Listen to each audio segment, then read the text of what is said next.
so we're going to get started. So firstly, I just wanted to talk about the importance of women in STEM, why we're here tonight, and then, of course, what we do on campus. And then we'll go into hearing from our speakers and wrapping things up at the end of the night. So although much progress has been made, women still face hurdles that result in a lack of women in the STEM fields. Although women make up 47% of the current workforce, only 28% of the STEM workforce is women. And so it's really important to hear from people like our speakers tonight who have gone before us and be inspired by them. And also it's really important to support each other, and that's why we have Valpo Women in STEM on campus. So we started it here in 2019, so we're pretty new. And again, we just work to encourage women's involvement in STEM. Anyone can join who wants to support our goals. You don't have to be a woman in STEM. And we also belong to the Scientista Foundation, and that's the stickers if you took one at the check-in table tonight. It's a national organization that empowers pre-professional women in STEM through content, communities, and conferences. So VWIS, we do a lot of different stuff on and off campus. We do community outreach. We collaborate with other campus organizations. We have really fun member events as well, and professional opportunities for members. And then a newer thing that we started since COVID, and we've actually planned to continue it as well, we have live stream interviews with women in STEM alumni. So I don't know if you all saw last year the interview with Ginger Z, and then Professor Sandra Rosenthal, and a few other speakers. So that's been a really great opportunity as well. So I just wanted to introduce the executive board. So I'm Natalie Schmidt, and I'm our president. And then Tabitha Bartoe is our VP of Outreach. She's back there. Ellie Prattley is our VP of Membership. Kylie Freese is our VP of Finance, and Sydney Martens is our VP of Public Relations.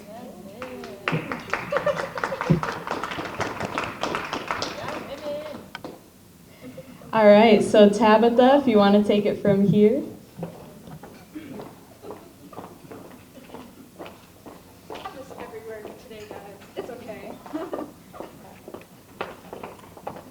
So as it was mentioned, I'm Tabitha Bartoe, Vice President of Outreach. You probably saw me running around today. So I was working in admissions because we have Admitted Student Day tomorrow, so it's really exciting because we have a lot of prospective students coming to Valpo. So it's a really good time, and I think there will actually come a few of them that are going to come in here throughout the banquet to kind of listen in, so that's exciting.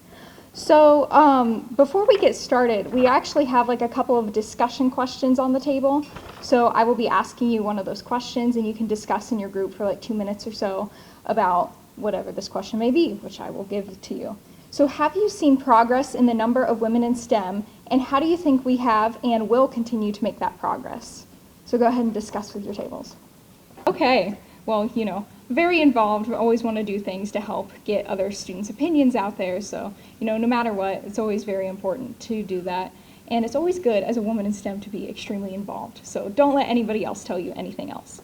So as we go ahead and get started, I will announce our first speaker this evening, which is our very own advisor, Teresa Bals-Elsholz. So Teresa received her Bachelor of Science at the University of Nebraska in Lincoln. She also continued to get her master's degree at Texas Tech University. And then lastly, she got her PhD in 2001 at SUNY at Albany, so the State University of New York. Very cool for the most part. And Teresa has taught several meteorology courses, with one of her favorites being dynamics. Now, a lot of students would probably disagree, but I think her tropical class makes up for it. So if you're ever interested in any kind of meteorology, you may want to take tropical because, you know, things start picking up and hurricanes are pretty cool. Don't you agree? So without further ado, please welcome Dr. Teresa Bals-Elsholz.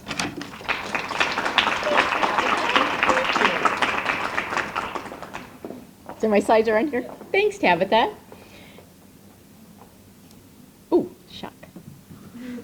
Sorry, I changed that. I should have told you to just keep the color scheme, but so, yep, just my title. So, yep, this is exactly what Tabitha had. I got my Bachelor of Science in Geography. I think it was in Geography with a concentration in meteorology or climatology meteorology at University of Nebraska. I know at one time we looked at, there was about 40 majors in meteorology, and I was one of 3 women. All the majors, all 4 years. I think it was Mary, went into the Air Force. The other woman had a neat internship at the same time I did. We did internships out in Colorado, co-op internships.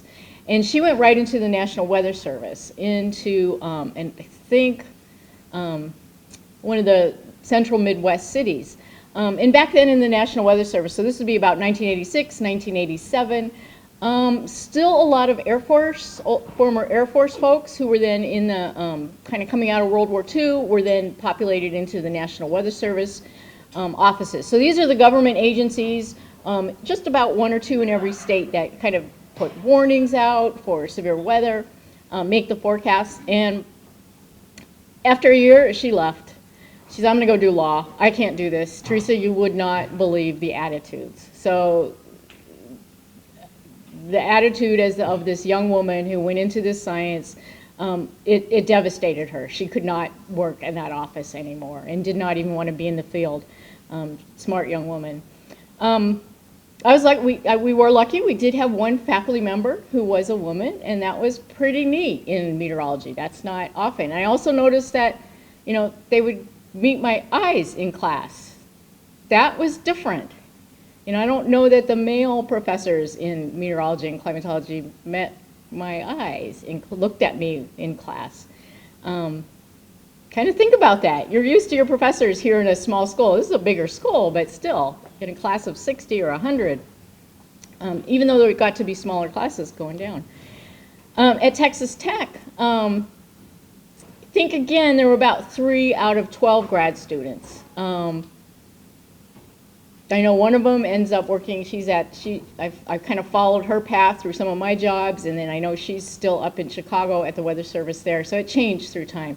And my advisor was a woman, which was pretty neat. There weren't that many PhDs at the time in meteorology and atmospheric science, so I was really lucky. I had worked summers with her as an undergrad, so it led right into that. And then I worked. I went out to be a contractor for a few years, and I was a contractor for the Air Force, so there was a in radar, first in radar. So we were at a radar site, and folks had worked there since World War II, end of World War II, on these cool radars. Had some really old ones there, some new technology, did a lot of programming. I was good with programming. But I was the only woman in this office, pretty remote office, which was okay, except that as a woman, if you stop to chat with the secretary or with someone, your voice kind of carries, because our voices, even though I'm an alto, your voice carries, your laugh carries, and oh, Teresa pulls around too much, talking around with the secretary. You know, it's like, well, these guys are out talking to her way more than I am. So it's kind of interesting. I noticed that. I probably could have been working a little bit harder, but I was a little lost. I didn't really have a mentor in that place, even though I had worked with a couple of people. And then I got transferred down to the DC area and worked in Suitland, Maryland, and I'll have that next. Should probably, I'm out of order. Oh well. And that was a bigger office, so that was neat. But I started to wander away from the meteorology. I was doing more programming. And so I went and wanted to get more of the meteorology back, or the atmospheric science. So I got my PhD at University at Albany, or SUNY Albany, in synoptic dynamics. So this is really the field where you're getting into the maps, you're getting into understand how systems work. It's not, there's a lot of different branches in atmospheric science. And I really didn't even know this until near the end, that I was the first woman doctorate from my advisor. And I knew who the first woman master's was, because she was one of my friends while I was there. And he was in his 40th plus year of being a professor. Tons of advisees, tons of doctorates and masters. And I was his first woman PhD. That was amazing. Kind of said hell froze over when I graduated. He started using PowerPoints and I graduated, so hell kind of froze over was my kind of running. And I used that on him, so when we did a symposium for him, Lance Bozart, so we did the symposium for him. So that was pretty interesting. It's like, so like I said, I worked as a contractor, and then I was down in Maryland as a contractor, and that was in satellite meteorology, but more operations. And I really wanted to learn how to ask the questions, and so that's why I went back to get a PhD. And part of some of the things I noticed in the field as I would go to a conference, especially a specialized conference, mountain meteorology. My research was on fronts that go into the Latin America, Mexico, and Central America, and they're not really cold fronts at that time, but they produce a lot of precipitation, and catching the timing of that. So mountain meteorology was kind of an aspect of that for the higher elevations. When did they get their rain in the cold months? And so I went to a mountain meteorology conference. And so basically in a room bigger than this, I could count how many people were sitting at a table, and I think I counted about 100 research people there, grad students, professors, and 10 women. That was a pretty small number. It was like, wow, that's not that many. It's better than 3, it's better than 1.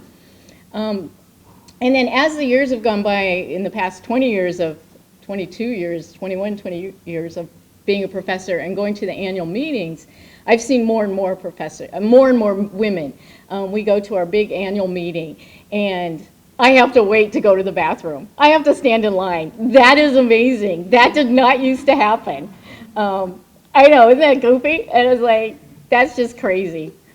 But some of the things I've learned along the way, and I heard this just this earliest month when Madeleine Albright passed away, there is a special place in hell for women who don't help other women. And that's so true. We've got to do that for each other. And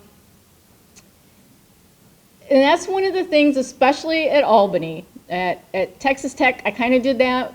Just the gang of us, we would go out for drinks. It's what you do as a grad student. But especially at Albany, there were a lot of grad students. The guys would go out on Fridays and play basketball. And kind of a perception there, and then they would come back and they're all, talking about things they're going to work on together. It's like, they're interacting in a way that women aren't really used to interacting. We don't interact by sitting on a bench, the way we talk to each other face to face. So the 3 of us who were the first master's and the first PhD and 1 other woman, we had gone to lunch and we really had a great time. And so that's what I organized. I started to organize ladies' lunch. I know, it's sexist, but that's how we do well this way, across the table. And then when the guys want to come, well, of course you can come, but we just, we're not going to exclude you, but you can come. And it went from 1 table of 3 to 3 tables, until finally all the grad students were always going to lunch together, and we had this huge dining, we're at Chinese buffet, and it's like from here to here of all grad students, and it was like male and female, and we just interacted that way. So that was a way of helping each other, because I had seen one of the women who was the year ahead of me, and one of the women who was the year behind me, when she started her master's with the same advisor. Well, the older one said, well, why is she coming here? He doesn't have money for that student. It's like, well, that's your advisor's decision to make. She didn't want to have anything to do with her. Or she should have been helping her. Here, the same advisor. So we did ladies' lunch. And then I'm head TA, which means when we have a big intro to meteorology exam with 400 students, you need to get all the grad students in there to proctor an exam, no honor code. And so I got, all the grad students are in there to proctor the exam in this huge tiered classroom. And the 2 of them are down front talking to each other. And I finally had to kick them out because they're just talking to each other so much and not proctoring the exam. And I was like, all right, it worked. They went to lunch. They are now friends. I can't get them to shut up, but that's okay. That worked. So they're helping each other. Whether it's mentoring, whether it's looking out for someone, whether it's welcoming the new person, showing them the ropes, whether it's a guy or it's a gal, that helps each other. It makes a better working environment. We all succeed when we're all working together as a team. You can't pull the banquet off by yourself. You can't do anything by yourself. We're all going to work it as a team no matter in whatever aspect we go. So I just have a couple quotes. We also, Shirley Chisholm, great congresswoman, I believe congresswoman, we must reject not only the stereotypes that others hold of us, but also the stereotypes that we hold of ourselves. So I kind of gave you a stereotype there about how guys interact and how gals interact in my previous story. So, let go of that one. But don't assume that just because you're a woman you shouldn't speak out, that your voice isn't loud enough. Don't hold a stereotype that you don't belong in a field. because you're the first woman or the only woman. Or even if there are women ahead of you, you're forging a path. And so forget the stereotypes. Don't give a, you know what, whether you're speaking in front of a group or trying something new, you've got a valuable voice. We all have valuable voices to add to any conversation, to any team, to any business. I think I love Valpo because we do have so many women in STEM, all the STEMs, that it's great. In meteorology especially, we've always been around 40% women, and that was even before I got here as the only woman professor in meteorology. So, but we do have to be, again, Madeleine Albright, she has such great quotes because she was such a great, strong woman. Women have to be active listeners and active interrupters, and I have found that, but when you interrupt, you have to know what you're talking about. We get judged. We do get judged. There's a stereotype that maybe we don't know what we're talking about. It's very easy to sit at a conversation and you will be interrupted. Quite often, here's a stereotype, but quite often the men might interrupt you and they don't even know they're doing it. And you don't need to be rude and say, let me talk. And it's like, okay. I have called out colleagues who do interrupt. And you know you never let me finish a sentence in that meeting. And I'm really furious at you. And I said that afterwards. And he just completely taken aback. And he doesn't do it anymore. It's like, I had ideas to give. I had input to give. And you weren't letting me get there and adding my voice to where I could help. So sometimes you have to call people out on things like that. But most people will listen. And he was completely shocked that he had done it. He didn't even realize he had done it. He would say, I'm not that kind of person. I think that's all of mine. Oh, Emma Watson. You gotta have a Harry Potter quote, right? Girls should never be afraid to be smart. And I think we've all realized that. But it used to be, we used to be, growing up for me, to want to be a scientist, to want to do math, to be smart. I just didn't I didn't care. I was too much of a nerd to care, but that wasn't the thing to do. Being smart was not the thing to do, especially for a girl. So we're allowed to be smart. We should all be smart, and we shouldn't be ashamed of it. So we should be proud to be smart. I think that was my last one. So that's all.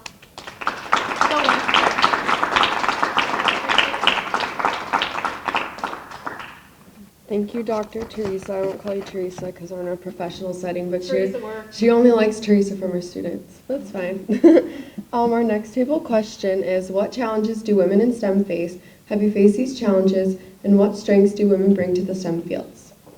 I first had Dr. Nunnelly when I was a freshman in general biology, and again this past semester in microbiology. I admire her not only for her passion she has for her work, but also the way she empowers young women like myself to not be afraid to pursue our goals. It isn't easy being dedicated to this profession while also being an amazing wife and mother. We are so grateful she is here to talk to us today about empowering women in the STEM professions. Thank you for that introduction, and thanks for inviting me to speak here tonight. I'm honored to be part of your program. Okay, so for my talk, I'm going to first briefly tell you about my career path and my scientific background. Yeah, Caitlin, you made it on the pictures. Are you looking at it? And then I'll tell you about my experiences as a woman in STEM and how my identification with this label, woman in STEM, has changed over the course of my scientific career and some of the things that influence that change. Okay, so since childhood, I have always been fascinated by and in awe of the natural world and how it works. And so this was one of the driving forces about why I chose to eventually pursue a career in science. And just to go through my scientific background, as mentioned, I was a student here at Valparaiso University for my bachelor's. And my major was biology and chemistry, the double major, and I minored in German. And during that time, I did have some research experience with an internship where I went to Mainz, Germany for the summer and worked in an organic chemistry lab with a PhD student who you can see that image there. And so, yeah, I worked for 3 months in Germany, and then I eventually graduated with my BS in biology and chemistry. After that, I went on to work at Rush University Medical Center, so I was a lab technician in a group of orthopedic researchers, and was kind of funnily hired partly because of this internship that I had in Germany, because the director of the lab was a German man who's kind of in the center of the image. So at this lab, I did research in orthopedic medicine and specifically on joint replacement materials. So you can see on this bottom picture on the left there, those are different joint balls that were tested against living cartilage. That's living bovine or cow cartilage. We'd actually go to the butcher and then punch out cartilage discs and test them against different joint replacement materials. I thought this was really a great experience and had a lot of fun doing this, but I realized while I was there that there wasn't a lot of room to move up in an academic setting, kind of for someone that just has a bachelor's in biology, and that if I eventually wanted to kind of further my career and be challenged more, I was interested in going back to get my PhD, to go back to school. So that's what I did next. I went into a program for molecular, cellular, and developmental biology at the University of Illinois. That took about 5.5 years where I was doing research there, specifically on plants, and some of the specific pathways that the plants have to respond to different stresses in their environment. All right, and so also as mentioned, after that I moved to Mexico with my husband for about 3 years, where I worked as a foreign visiting professor. And I taught in an apartment, which you can see there. It's the medical department and biotechnology program as well, and taught like different courses there, similar courses to what I teach here, so microbiology, tissue culture, and did some research. It was a similar size university to Valparaiso University. And that kind of brings me to the present here. In 2017, I joined the faculty at Valparaiso University in the biology department. Okay, and then about 2 years ago, so 3 years maybe after I joined the faculty here, I had a child, so I gave birth to a beautiful baby girl, Amelie Monet Orozco.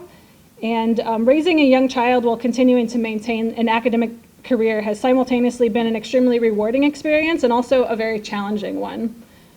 And I now understand how important it is to have a strong support network, both at home with your family and your partner, but also in the workplace, and how things like parental leave and having policies like that are so crucial to keep women in STEM, women in the workforce.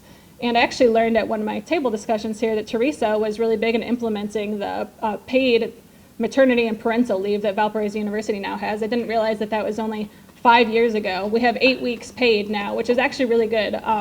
Some other countries, like Germany, maybe have like 8 months paid. I have a friend that actually just moved back, and she has almost a full year of paid parental leave. But yeah, it's been making progress, and I really appreciate that.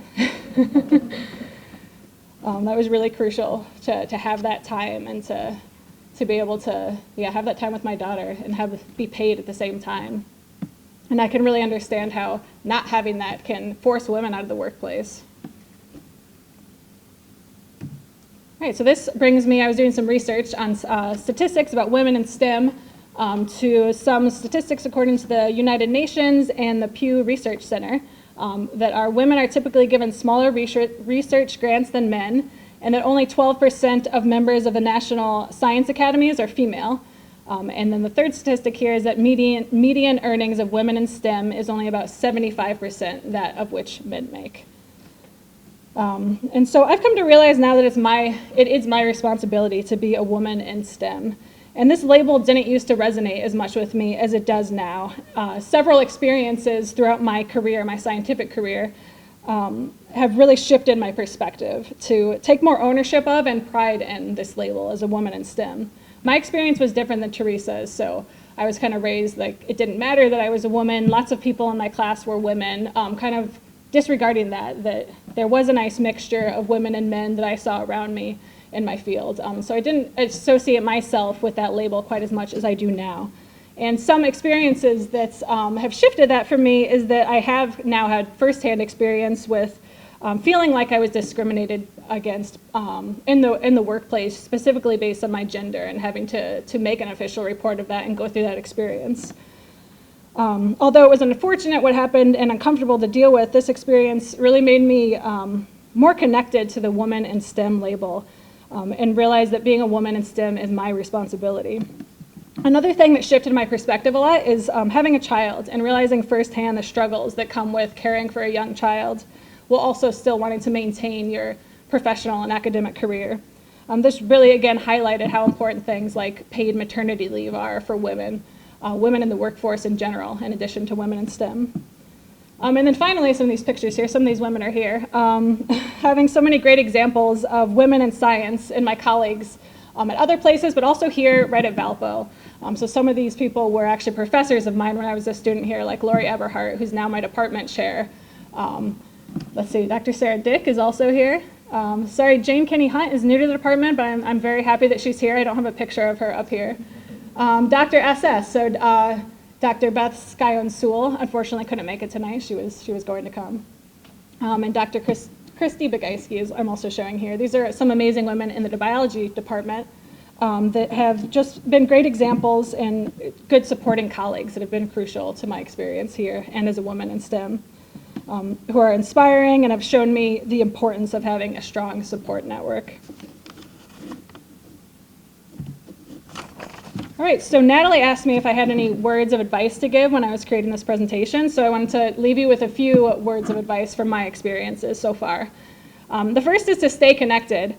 Contribute to groups that represent things that are important to you. Obviously, you're all already good at doing that if you're coming to this event here for the Valpo Women in Science. The second recommendation I have is to stand up for things you believe in and things that you think are right, even if it's uncomfortable. Stand up and let your voice be heard, like Teresa said. And then the third point is to support one another. Lift one another up and surround yourself by people who do the same. And also, like Teresa said, don't worry about any of those other voices. Be strong and care about who you are and lift others up in the same way.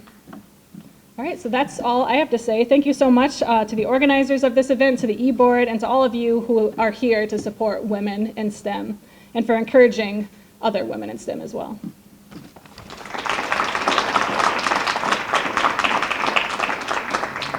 All right, thank you, Dr. Orozco-Nunnelly, for that impactful speech.